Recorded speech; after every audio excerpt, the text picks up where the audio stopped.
Ryan, what you drinking? Power fuel. Power fuel.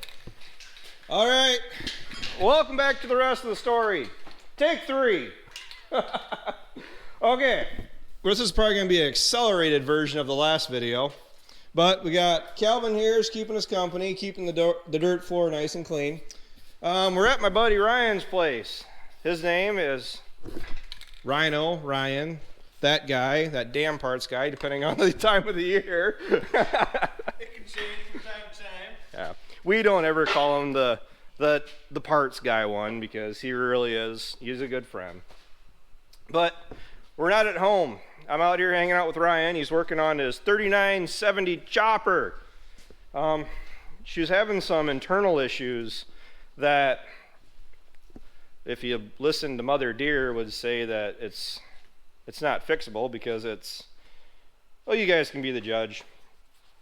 So the root of the problem as to why this chopper is currently spread out all around the shop, and the cutter head is up on the little bench there, is this bad boy. And Calvin's gonna come over and help.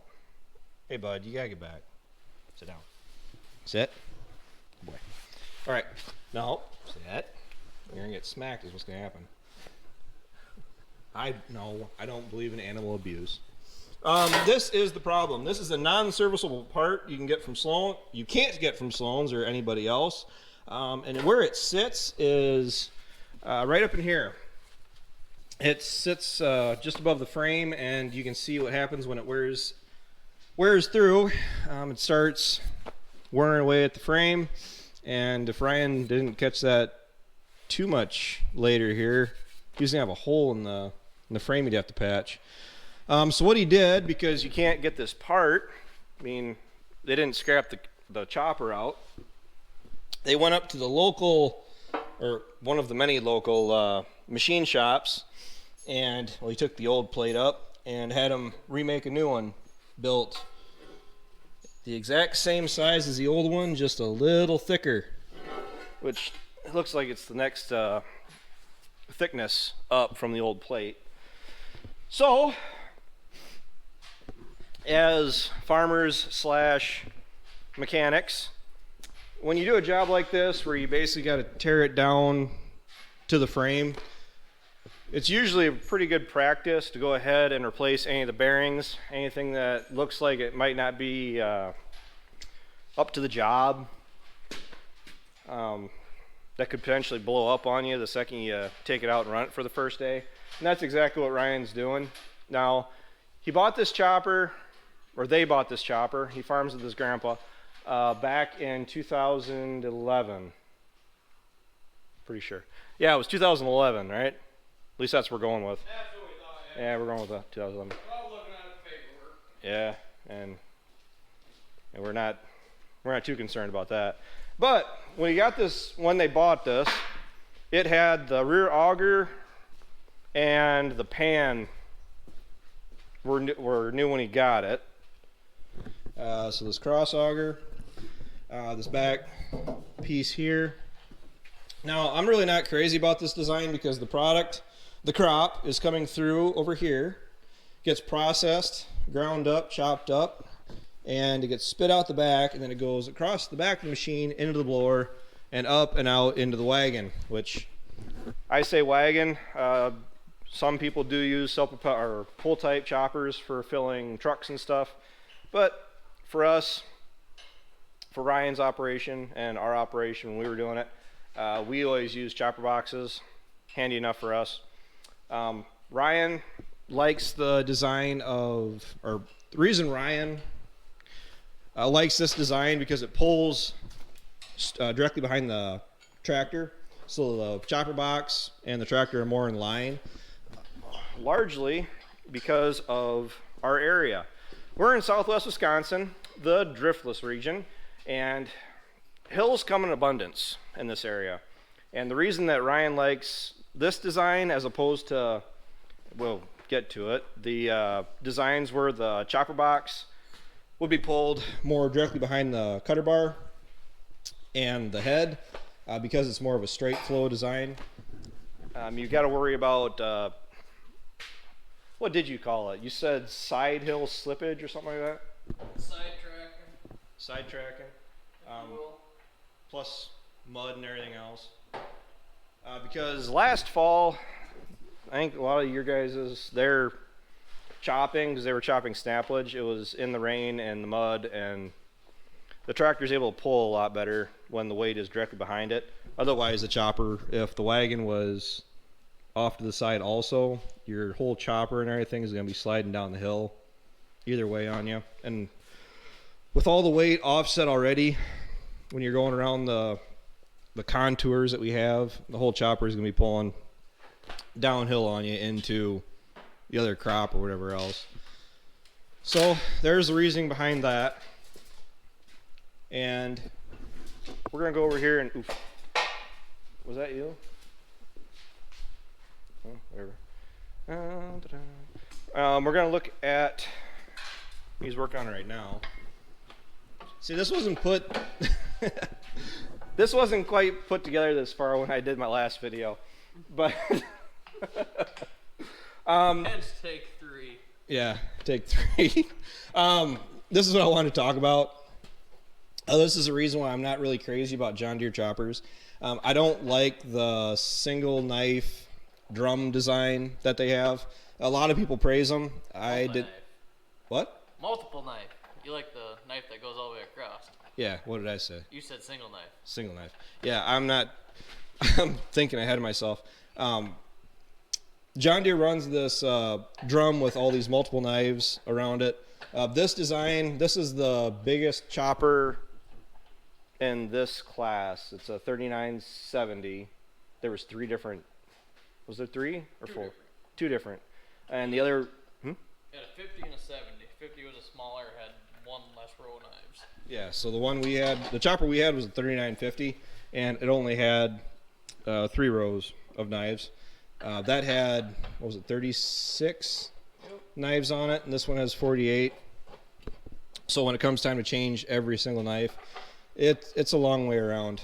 To go through and change the knives, you got this bar right here that you fold down, and you actually line the knives up. You take all 3 bolts out, and you line the knife up according to where this bar is, so that way all your knives are level.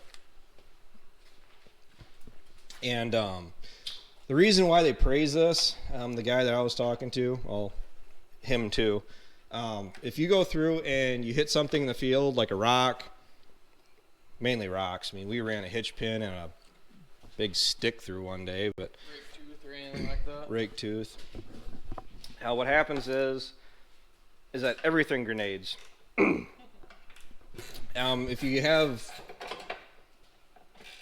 If you're lucky enough to run something through where it only knocks out maybe a knife or 2, what it does, it allows you to go through and either replace a knife altogether, or say if it broke the knife, and like Ryan just said, these are all slotted through here. You can kind of see the slot.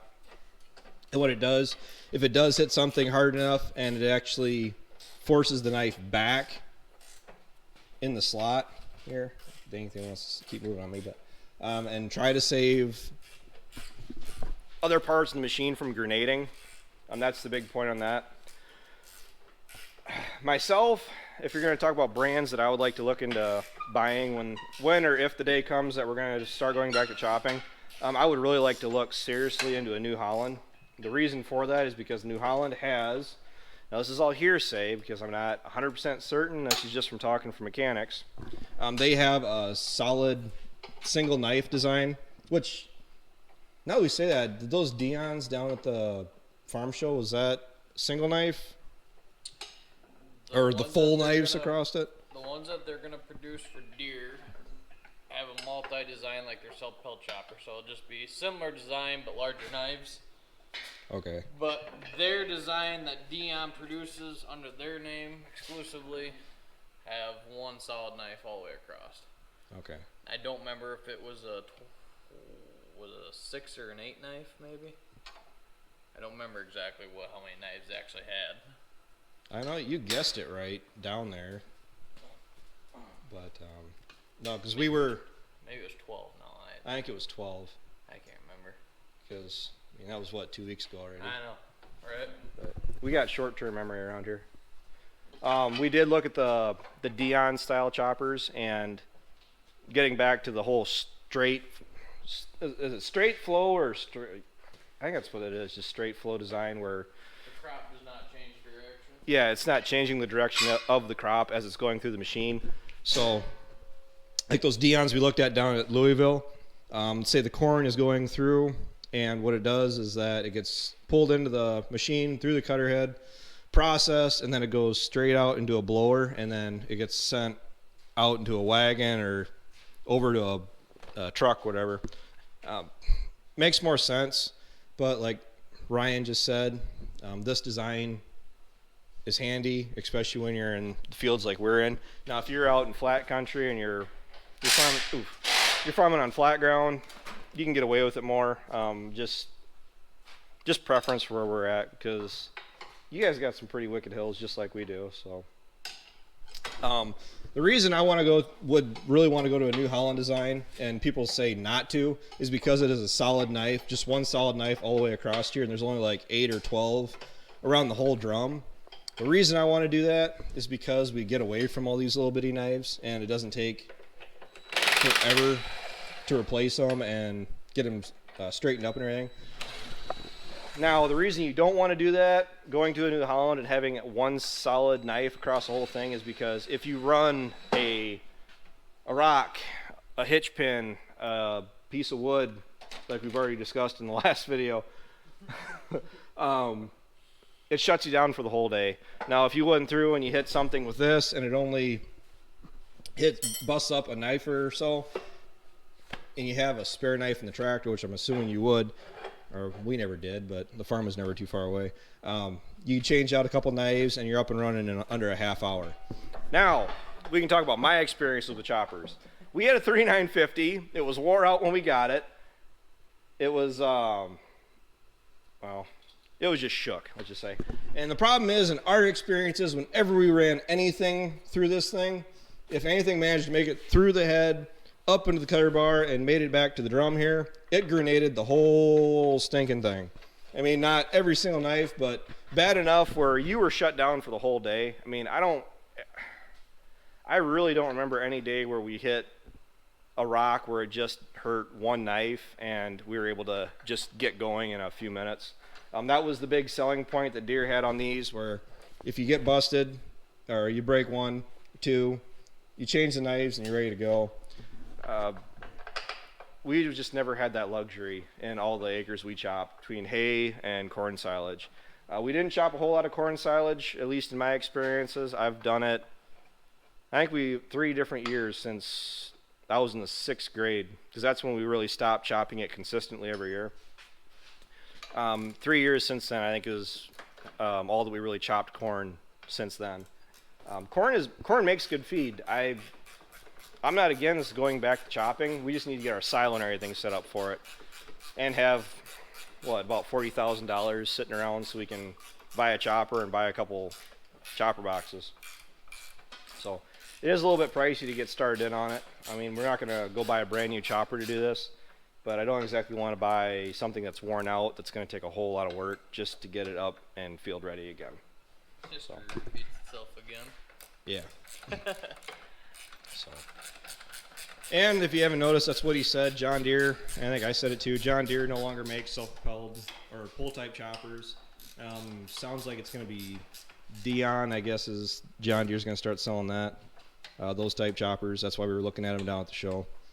But I don't really keep up with current chopping practices with the local dealerships and everything.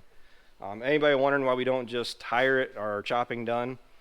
We throw everything we have up the silo, and we cannot unload the trucks or the wagons fast enough to keep up with the self-propelled chopper.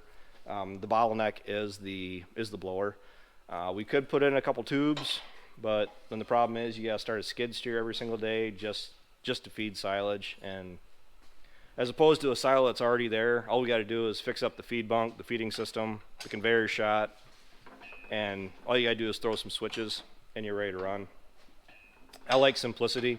Simplicity is nice, especially when Brittany's home and I'm in the field. She can just go feed silage for me really quick, as opposed to expecting her to start skid steer, pull the tractor out, pull the wagon out, and do a bunch of running around. So, alright, that's it for this video. I hope you guys learned something. And now you know the rest of the story.